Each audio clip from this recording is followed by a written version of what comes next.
So when it comes to the reed, you'll notice that there's a thin razor edge side and there's a fatter side, sort of like more like a little ice cream stick. Now, when you're dealing with the reed, you want to make sure it's nice and wet before you put it on the saxophone. You want to lead with the fat edge. Don't put this thin part in, because if you put the thin part in, you're going to break it. It's really delicate. And that's the part that you want to blow on. So what you're going to do is take the fat edge and you're going to lead with the fat edge and slide it between your ligature. Okay? Never holding this top part. Never holding the top part over here. Always hold it like, or use your thumb in the middle or the heart of the reed, and you sort of just wiggle it around a little bit. And you can even get your ligature on and maybe tighten it just a little bit so it's not really loose and wobbly, but that you can still wiggle it around with your fingers without it actually slipping out of the mouthpiece and the ligature. Now, when you get your reed on, before you screw this tightly, what you're going to want to do is make sure that the top part of the reed is lining up perfectly just below the black part of my, or in my case, it's a black mouthpiece. But you can see that the top part, I haven't got it over like that. You can see it sticking over the edge. I haven't got it over, and I haven't got it too far under so that there's this massive gap, because that would easily let the air go through and you're going to struggle to play as well. What you want to do is line it up beautifully, and this is more important than you would think.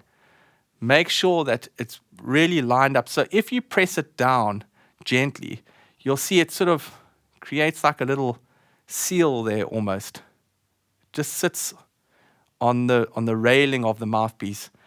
These parts on the side of the mouthpiece that you can see here, those are called the rails. And you also don't want your mouthpiece sticking over in, skew, or out on the outside. You just want it to match beautifully and perfectly. And you can also check at the bottom to make sure that the reed basically lines up exactly with the mouthpiece. Now, then you can tighten your ligature a little bit. Now, when you tighten the ligature, you don't have to treat it like a power tool or something. Just sort of what they call like one finger tight. You know, don't forget that at the end of the day, this reed needs to vibrate in order to make a sound. So we've got our saxophone reed on. It's being held by the ligature, and you will notice that the reed is facing downwards.